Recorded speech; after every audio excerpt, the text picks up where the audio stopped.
Sir ये मैं आपका काफ़ी अच्छा शांत वातावरण हरियाली हरियाली चारों तरफ मेरे को दिख रही है। तो इसके बारे में आप बताते रहिए मेरे को कैसे आपने इसको डिज़ाइनिंग कर रखा है, किस टाइप का जी, क्या है? ये जो सामने आपको कुटीर दिख रही है वो बाम्बू की कुटीर बनाई हुई है। बाम्बू और ग्रास की पूरी कुटीर बनाई हुई है। क्योंकि हम देखें तो ये अगर लोहे में बनाने के लिए जाएँ हुँ, और किसी और चीज़ में बनाने के लिए जाए तो हमें तो बहुत सस्ता होता है। राइट, महँगे में ये बाम्बू में बनाया जाएगा थोड़ा महँगा पड़ेगा। लेकिन राइट। फिर भी हमने ये बनाने का पीछे का रीज़न ये था हाँ, कि ये जो आप आर्ट देख रहे हैं, बाम्बू का पूरा देख रहे हैं कैसे जी, बनाया हुआ है। जी सर। ये सब आदिवासी लोग हैं ना वो बनाते हैं। हाँ, अगर हम ये बनाना ही छोड़ देंगे जी। तो क्या होगा, धीरे-धीरे वो आर्ट लुप्त हो जाएगा। हुँ, हुँ, ठीक है, उनकी रोज़ी ये आर्ट लुप्त होता जाएगा। अगर कोई हम यूज़ करेंगे, ऐसा बनाते रहेंगे तो वो आर्ट ज़िंदा रहेंगी। तो उस आर्ट को ज़िंदा रखने के लिए हमने पूरा ये बाम्बू का बनाया हुआ है। आप देख सकते हैं पूरा, मतलब मैं डिज़ाइनिंग करके वो बनाए हैं। और इसलिए बनाया हुआ है कि हमारे पास यहाँ पे जो पेशेंट आते हैं, मतलब मैं क्या पेशेंट तो 100, 150, 200 लोग जैसे ऐसे कंटिन्यू आते हैं और वन बाय वन हम उसको कंसल्ट करते हैं तो उनको बैठने के लिए जगह चाहिए, तो स्पेशली उनके लिए बनाया ये गया वेटिंग था। हॉल बोल सकते हैं अपन। हाँ। वो वेटिंग हॉल अपन ने देख लिया। ये साइंटिफिक आपने काफ़ी अच्छी रिसर्च के बाद ये मैं सामने देख रहा हूँ आपके फिशरी फार्म क्या बोलते हैं इसको, आप बताइए थोड़ा-सा? फिश पॉट है ये। हाँ, क्योंकि देखिए एनिमल्स का वगैरह के जितना नेचर के साथ जुड़ते हैं ना उतना अच्छा ही लगता है। अभी आप देखिए मछली घर हम घर में रखते हैं, क्यों रखते हैं कि कितनी भी थकान हो, हुँ, दूर से हम आते हैं जैसे मछलियों को देखते हैं, उसको देखने का मन करता है, डिजाइनिंग वगैरह सब ये देखते हैं ना जी, तो एक अच्छा फील आता है। जी। तो यहाँ पे जो पेशेंट आते हैं उनके साथ उनके बच्चे भी आते हैं वगैरह सब, तो वो बैठ के देखते हैं, शांत मतलब में रहते हैं और हम भी कभी कभी इसके सामने बैठते हैं जी। तो एक अच्छा लगता है। मतलब बायोगैस प्लांट है, इसका कैपेसिटी 85 मीटर का कैपेसिटी है, पर डे 60 केजी प्रोडक्शन है। हुँ, इसमें से जो गोबर गैस बनती है वो पाइपलाइन से यहाँ पे जो वर्कर्स रहते हैं उन वर्कर्स को जाती है और उसके बाद जो स्लरी निकलती है, हाँ, स्लरी जाती है मशीन में ऊपर, डिसेपरेट होती है, मतलब में वाटर पानी अलग आता है और सॉलिड होता है वो अलग होता है। सॉलिड से जैसे मैंने आपको बताया कि बायोफ्यूल बनाने वाले हैं। और दूसरा मैंने बताया था कि गैस को कंप्रेस करके मैंने भरा हुआ है। तो पहले छोटा कंप्रेसर था, अभी हम बड़ा कंप्रेसर लाए हैं। इस कंप्रेसर से उसको गैस को कंप्रेस करके भरेंगे। तो सर ये कितना स्टोरेज कैसे बनाया, कितना कॉस्ट आया, थोड़ा बहुत उसके बारे में जानकारी दीजिए? इसका कॉस्ट तो अगर वैसे पकड़ के चले तो 15 लाख इसका कॉस्ट है, लेकिन इसमें गवर्नमेंट सब्सिडी है। अगर प्राइवेट आपका गौशाला है तो इसमें 50% सब्सिडी है और आपका ट्रस्ट है तो 75% सब्सिडी आपको गवर्नमेंट देती है। जी सर। और ये गैस वैस कहाँ काम लेते हो, क्या करते हो उसका, उसके बारे में बताइए सर? ये इसको यूटिलाइज करते हैं हम 3 जगह पे यूटिलाइज करते हैं। फर्स्ट है कि हमारा जो भी वर्कर्स सारे लोग रहते हैं तो उनके लिए जाता है, वो खाना वगैरह सब बनाते हैं उसके लिए। दूसरा है हमारे मशीन की एक बॉयलर है तो मशीन की बॉयलर एक चलाते हैं।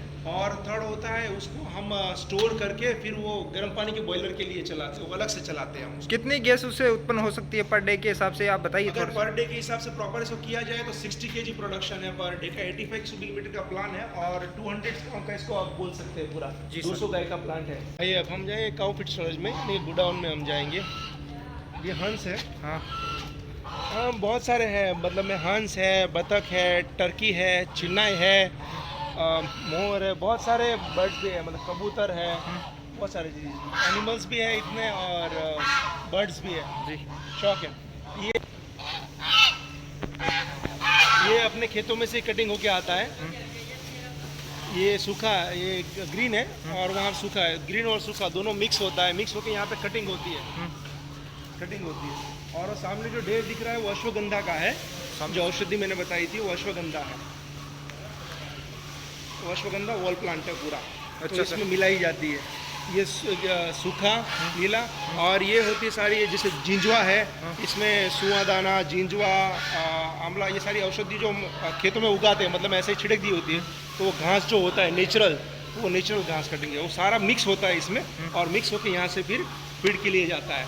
तो ये कौन सा घास है, नेपियर है, कौन सा है इसके बारे में? हाँ ये नेपियर नहीं, इसको शुगर ग्रास बोलते हैं हम। Sugar grass. नेपियर इससे थोड़ा जाड़ा आता है। और ये क्या इसमें और क्या क्या कंपोनेंट मिक्स करते हो, हरी चारे का बता रहे हो या ओवरऑल आप फूडिंग के बारे में जानकारी दे रहे हो? नहीं, ऑल ओवर के बारे में। इसमें क्या होता है कि अलग अलग होता है। जैसे मानसून के मौसम में सूखा ज़्यादा डालते हैं, हाँ। हरा कम डालते हैं। हाँ।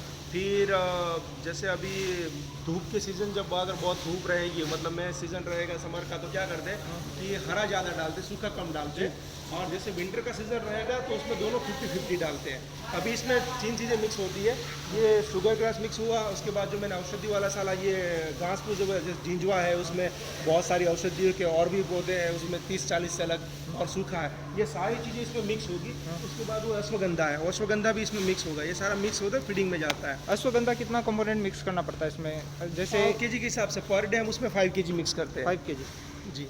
ये पूरा आपका इतना बड़ा मैं देख रहा हूँ, पूरा ये स्टोरेज रूम है।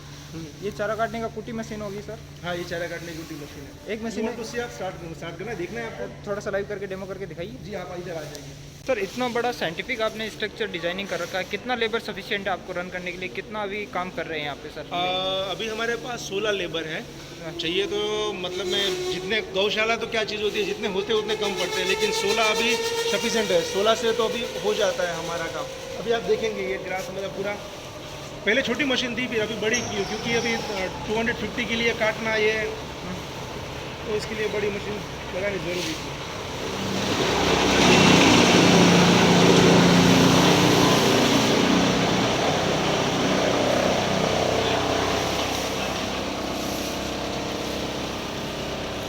कोई किसान भाई होगा उसके मन में भी थॉट प्रोसेस आएगा कि काश मेरे को भी मशीन लेनी चाहिए, कितने एचपी का है और क्या कॉस्ट रहेगी? ये इसका जो पावर कंजम्पशन है वो 10 HP का है। इसको आप ट्रैक्टर पे भी चला सकते हो। नीचे का रोड देखो, अगर आपके पास पावर नहीं तो उसको ट्रैक्टर से भी चला सकते हैं और मोटर से भी चला सकते हैं।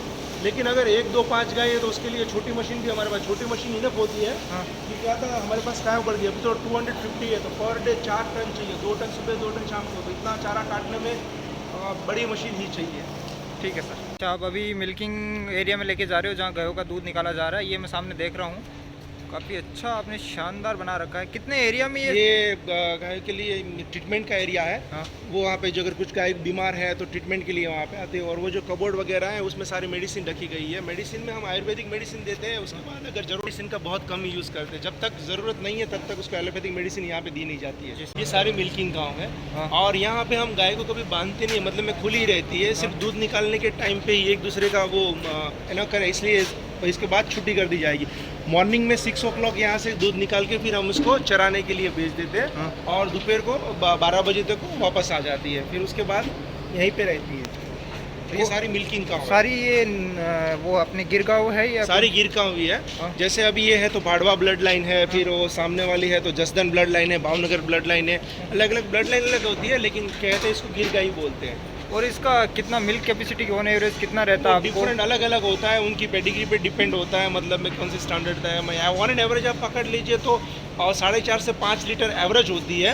और अच्छी गाय, जैसे हमारे पास मानेक है तो मानेक का 12 लीटर दूध है। फिर हमारे पास ये उसके बाद हंसुया है तो उसका 9 लीटर दूध है। कुंजन है तो उसका 8 लीटर दूध है। फिर जयश्री का बोलेंगे तो जयश्री का दूध 7 लीटर दूध है। ऐसे अलग अलग दूध होगा मतलब। तो आप हैंड मिल्किंग करते हैं? मिल्किंग मशीन हैंड मिल्किंग आप देख रहे हैं, हैंड मिल्किंग ही हो रही है। सामने देख रहा हूँ सर। और सर अगर देसी गाय में इसमें गिर नस्ल में बात करें, पेडोलॉजी की बात करें, कितने टाइप्स की ब्रीड आपने सुना है, देखा है, आपके यहाँ कितनी टाइप की है? बहुत सारी ब्रीड है हमारे इंडिया में, देखेंगे तो 57 काइंड ऑफ ब्रीड है। और हमने जो देखी है, मैंने 8 से 10 प्रकार की अलग अलग ब्रीड देखी है। हमारे पास अभी 2 है। हाँ। एक गिरगांव है, दूसरा काकरेज है। काकरेज इसलिए लाया था कि मुझे थोड़ा R&D और रिसर्च के लिए काकरेज में भी बहुत सारे अच्छे एलिमेंट्स मिले थे, जिससे मिल्क में मिले थे, यूरिन में मिले थे। तो अभी तो मेरा मेन इंटेंशन यूरिन ही है। हाँ। तो यूरिन के लिए और रिसर्च के लिए 2 बछड़ी मेरे पास काकरेज की है। तो आप सर जैसे इनका मिल्किंग के लिए क्या करते हो? मिल्क दूध बेचते हो या बाई प्रोडक्ट बना के इनको? नहीं, दूध में तो ऐसा है कि क्या होता है कि अभी जैसे हमारे ग्रुप में और सूरत में काफ़ी सारे ऐसे ग्रुप में ही दूध चला जाता है। और भी सारे लोगों को चाहिए, लेकिन हम उतना प्रोवाइड नहीं कर पाते क्योंकि हमारा कैपेसिटी भी ख़त्म हो जाता है। क्योंकि हम देते हैं नेचुरल प्योर ही देते हैं यहाँ ज़्यादा। और सुबह का जो मिल्क निकलता है उसका घी बना देते हैं, शाम का जो निकलता है वो यहाँ से सूरत जाता है। और ये थोड़ा आपका मेरे को साइंटिफिक सेट लग रहा है, दोनों तरफ से खुला, आपने चारों तरफ से खुला रख रखा है। तो सेट के बारे में आपको अगर जानकारी हो, कितने हाइट पे, कितनी लेंथ है, किस टाइप से आपने इसको एटमॉस्फेयर को मद्देनजर रख के कैसे बनाया है इसको? हाँ, जितना मतलब में खुला रहेगा और जितना हाइट पे रहेगा उतना अच्छा ही रहता है। हाँ। क्योंकि एयर सर्कुलेशन होना बहुत ही ज़रूरी है। राइट। इनके लिए उनको नेचुरल एयर ज़्यादा पसंद है, मतलब जितना खुला रहेगा उतना बहुत ही अच्छा इनके लिए है। तो इसका हाइट वेट का कुछ आइडिया है सर आपको? हाइट तो जितना बढ़ाएंगे उतना, जैसे अभी इसका हाइट है तो 15 फीट रखा हुआ है, सामने का हाइट 25 फीट से। हाँ। हमारे जो दूसरे सेट बने हुए हैं 25 फीट्स के बने हुए, 250 GSM के उसमें पतरे लगे हुए, तो उसमें मतलब गर्मी लगती ही नहीं है उतनी नहीं लगती। कितने कंपार्टमेंट? एक ये देख रहा हूँ, 2 ये, दूसरा ये सामने है, तीसरा एक बछड़े। बहुत सारे कंपार्टमेंट्स हैं। चलिए सर आगे चलते हैं। ये सारी मिल्किंग काम है। हाँ। और ये आप बोतल में पैक करके कहाँ ले जा रहे हो? दूध में देख रहा हूँ सामने। ये सूरत जाता है, ऐसे ही बोतल में पैकिंग होता है। हाँ, और ये सूरत जाता है दूध। क्या कितना लीटर में जा रहा है आपका दूध? 1 लीटर में जाता है। नहीं, कॉस्ट क्या रह रही थी? कॉस्ट इसका 100 रुपीज़, 100 रुपीज़ पर लीटर है इसका। अच्छा सर।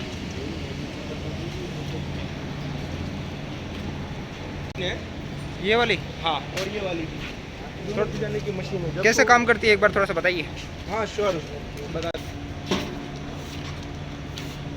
अच्छा, इसको हाथ से हिलाना पड़ता है? नहीं, हाथ से नहीं हिलाना पड़ता। हाँ। वो गाय हिला देती है और ये अपने आप घूम के ऐसे साथ। हाँ, जैसे अभी वो है तो गाय क्या टच करती है ना, हाँ, तो वो अपने आप मतलब सेंसर है तो घूमने लग जाता तो है। इसका क्या बेनिफिट होता है? मतलब गाय को देखो, अभी गाय को जैसे खुजाना हो, कहीं पे खुजली आती है तो हमें नहीं पता है कि वो किसी कहाँ खुजाना है। वो अपने आप जब उसको ज़रूरत होती है हाँ। वो पास अपने आगे खुजा लेती है। जी सर।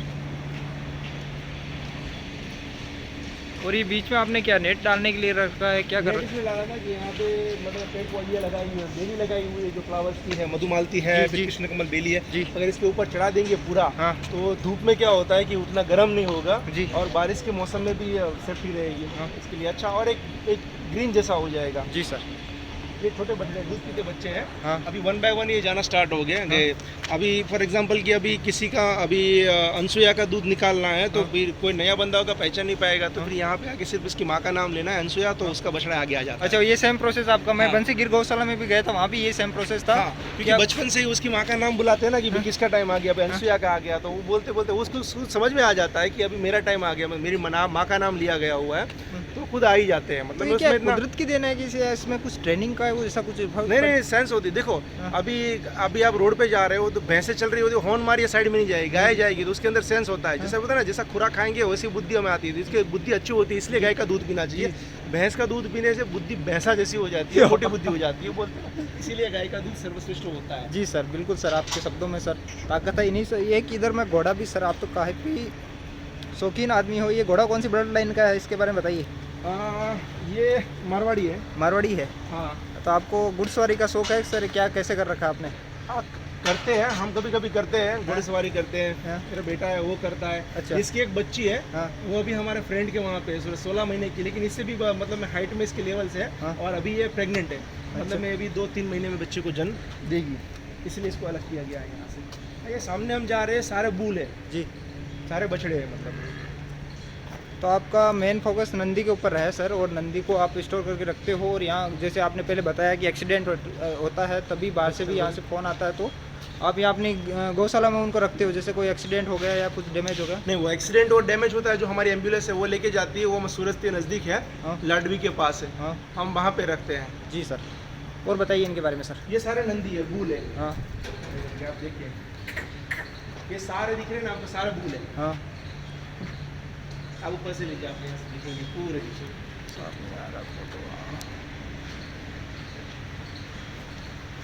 तो सर इनका आप क्या उपयोग करोगे? दवाई मेडिसिन बनाने के लिए इनका जो गौमूत्र है वो काम करने के लिए इनको आगे? इनका यूरिन कलेक्ट करके हम, मैंने बताया ना, यूरिन से मेडिसिन बनाते हैं। जी।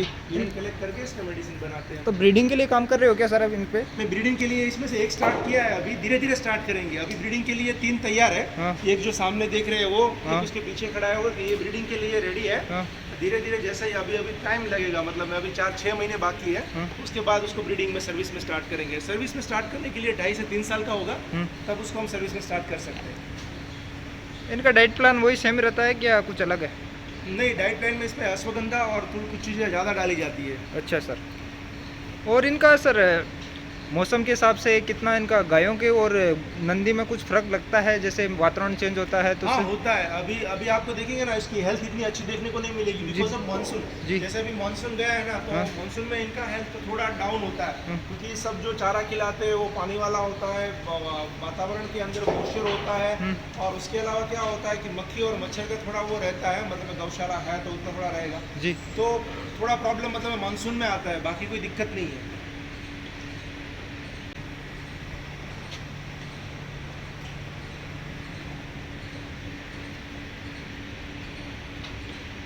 फीड डालने के लिए, दोनों तरफ फीड डालने के लिए यहाँ से हम चलते हैं। ये फीडिंग है, यहाँ दाना डालने के लिए ये सामने मैं देख रहा हूँ। ये सारा पूरा, और ये एक कंपार्टमेंट है, ये बीच वाला है, और उधर का एक कंपार्टमेंट है, पीछे वाला कंपार्टमेंट है, ये लगे। इसमें ऑटो पानी सेट किया हुआ है, अपने हिसाब से पानी जब आ जाता है इसमें रखते हैं। अच्छा। खास करके इस शेड में मानसून में ही गाय को लाया जाता है, क्योंकि बाहर क्या होता है कि कीचड़ वगैरह अगर ज़्यादा हो जाता है तो उस टाइम पे ही हम उसको चेंज करके यहाँ पे लाते हैं। जी सर। पीछे का एरिया भी हमने ऐसे ही रखा हुआ, सारा मतलब में मैक्सिमम एरिया हमने खुला ही रखा हुआ है। हाँ, मैं देख रहा हूँ ऐसे सर, काफ़ी शांत वातावरण है, काफ़ी ठंडक है, गर्मी का भी इतना वो एहसास नहीं होता, और काफ़ी सर्दी तो यहाँ इतने होती नहीं है, पर सर्दी में कोई परेशानी तो नहीं आती होगी सर? बिल्कुल परेशानी नहीं आती है। इसके लिए हमने थोड़ा कच्चा और पक्का दोनों बना दिया है। जी सर। आप पीछे का एरिया देखेंगे तो कच्चा है, उसमें पूरा मिट्टी मिट्टी है, मतलब कुछ नहीं डाला हुआ है, और ये देखेंगे तो इसमें पत्थर डाल के बनाया हुआ है। जी सर। कि जब उसको कच्चे में बैठना हो तो वहाँ पे आराम से बैठ सकती है, और यहाँ पे भी आ सकती है, मतलब में ये मानसून में भी मल्टीपल तरीके से यूज़ हो सकता है ये। ठीक है सर। हाँ सर, ये बताइए इसमें किस टाइप की आपने गायें स्टोर कर रखी है? ये बछड़ियाँ है, छोटी बछड़ियाँ, मतलब में 1 साल से 1 साल से लेके 1.5 साल तक की जो बीच में छोटी बछड़ियाँ होती है ना, हाँ। वो बछड़ियाँ है इसमें। जी सर। सारी ये टोटल आपका गायों का जो भंडार है, पूरा स्ट्रक्चर है, कितने बीघे में है? 1 बीघे, 1, 2, 3 बीघे में तो होगा सर? नहीं, 5.5 से भी ज़्यादा है। 5.5 में तो ये हो ही नहीं सकता, पॉसिबल ही नहीं है। काफ़ी बड़ा है ये। और 2 बछड़ी आपको इसमें अलग दिखेगी, जो बीच में है ब्लैक वाली, जो काकरेज मैंने बोली थी ना। हाँ। मैं अपने रिसर्च के लिए लाया हूँ 2, क्योंकि इसका यूरिन का भी रिसर्च कर रहा हूँ कि काऊ यूरिन, जैसे गिर यूरिन में क्या है और काकरेज में क्या है, तो उसका भी रिसर्च कर रहा हूँ। 2 बछड़ियाँ वो है। ये थोड़ा स्ट्रक्चर मेरे को अलग टाइप का लग रहा है, इसके बारे में बताइए सर।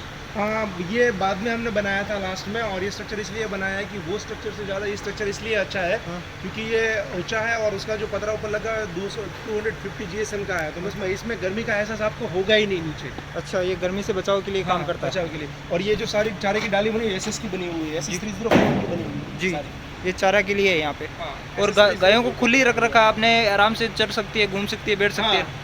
आराम से, सब मतलब खुली ही रहती है। जी सर।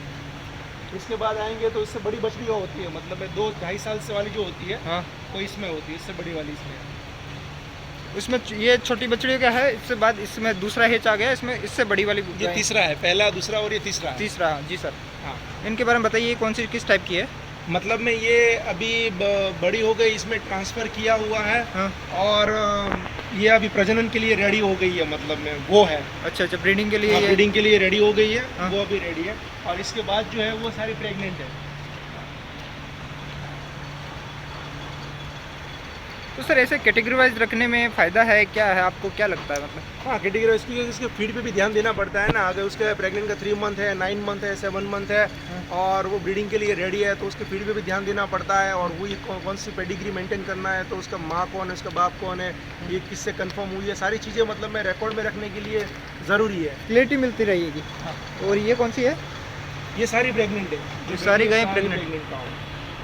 इनके लिए क्या आपका फॉर्मूला रहता है दाने वाने का सर? हाँ, वैसे इसे ये 7 मंथ से ऊपर वाली है, मतलब मैं 7वें महीने से यहाँ पे आ जाती है, तो इसके लिए डाइट थोड़ा चेंज हो जाता है, मतलब थोड़ा सा चेंज करना पड़ता है। हाँ, थोड़ा हो जाता है, मतलब में जो गर्म ताशर के खुराक होते हैं ना, वो थोड़े कम करने पड़ते हैं। जी सर।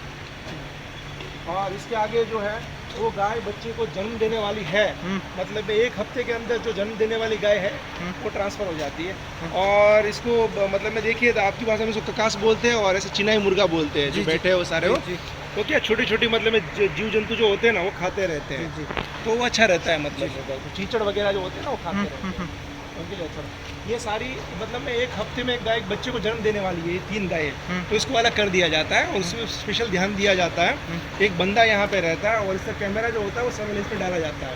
अच्छा सर, इसकी देख रेख 24 आवर्स ये निगरानी के अंदर रहती है? हाँ, उसे कंप्लीट रखना पड़ता है इसको। किस टाइप का बुल है, क्या है, क्या ये राजवीर है, और बहुत फेमस ही बुल है राजवीर। अगर किसी को नाम देंगे तो भी पता चला जाएगा। ये भावनगर ब्लड लाइन का बुल है। इसका बाप का नाम था अर्जुन, बड़ा फेमस ही बुल था, जो 24 साल की एज में भी वो सर्विस पे था जी। मतलब इसकी जो बछड़ी आती है उसका दूध भी काफ़ी अच्छा आता है। इसके ऊपर लिखा हुआ है RX1। ये ब्राज़ील सिमिस कलेक्शन सेंटर का बुल। इसके सिमिस ब्राज़ील IVF के लिए भी जाते हैं।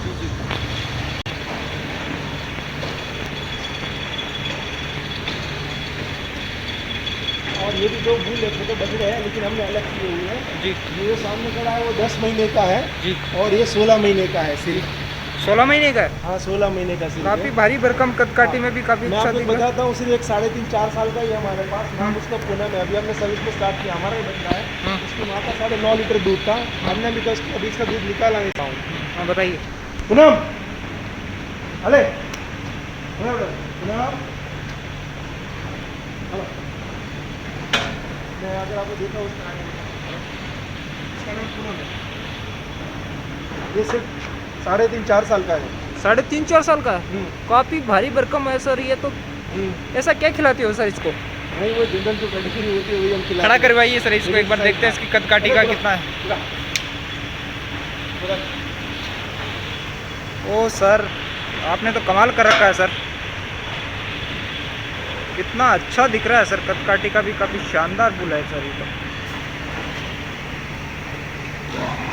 ये सर ब्रीडिंग के लिए काम करते हो क्या इसका? ब्रीडिंग के लिए। अच्छा सर। हाइट वाइट कितनी होगी? काफ़ी अच्छा शानदार। 9 फीट लंबाई है। 9 फीट है। हाइट इसकी 5.5 से 6 फीट, 6 फीट से ऊपर की है। जी सर। मतलब में बड़ी गाय है। हाँ। और इसके अंदर बूल है। इसको ब्रीडिंग के लिए रखा हुआ है। इसका नाम है गोंडल। जैसे सर ने बताया ये है गोंडल और ये खड़ा हो रहा है। आप देख सकते हो इसकी कदकाठी, शरीर की लाइन और कितना भारी भरकम दिख रहा है। जी सर। बेल है, जैसे बेल का मैंने बताया था। हाँ तो हमारे वहाँ पे एक पांजरा पोल है जहाँ पे 1700-1800 बेल है। हाँ। ज़्यादातर तो हम क्या है ना कि फार्मर के सन है, लेकिन ज़्यादा कुछ नहीं कर सकते। लेकिन 2 बेल हम वहाँ से लाए थे, बूढ़े हो गए। हाँ। लेकिन सिर्फ इसका बुढ़ापा पालने के लिए, इसकी सेवा करने के लिए हम 2 लेके सिर्फ आए। सेवा करते सिर्फ हुए? सेवा करने के लिए लेके आए हम 2। एक वो उधर बैठा है, वो भी देख रहा हूँ। वो और 2, उनका नाम भी हमने रख दिया रामो श्याम, नाम है उनका। रामो श्याम। हाँ। क्या बात है सर, क्या बात है। कौन सी नस्ल है ये? ये कांकरेज बोलते हैं। कांकरेज। कांकरेज तो सर थोड़ा सा अपना तेज दिमाग होते हैं। तेज दिमाग के भी होते हैं और तेज होते हैं मतलब। हाँ। इनका नेचर तेज होता है, इसलिए तो बोला ना कि इनकी क्वालिटी, इनकी भी अच्छी होती है जी। लेकिन एक्चुअली क्या होता है कि इनका जो स्वभाव है वो तेज होता है, इसलिए इनको स्थान नहीं मिला। जैसे गिर होता है बहुत शांत होता है। जी सर। अब ये भी बहुत अच्छे, बहुत।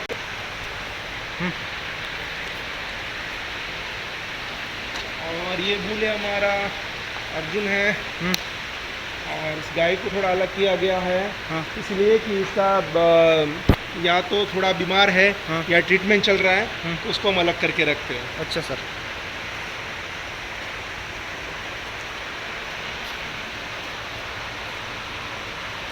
अर्जुन।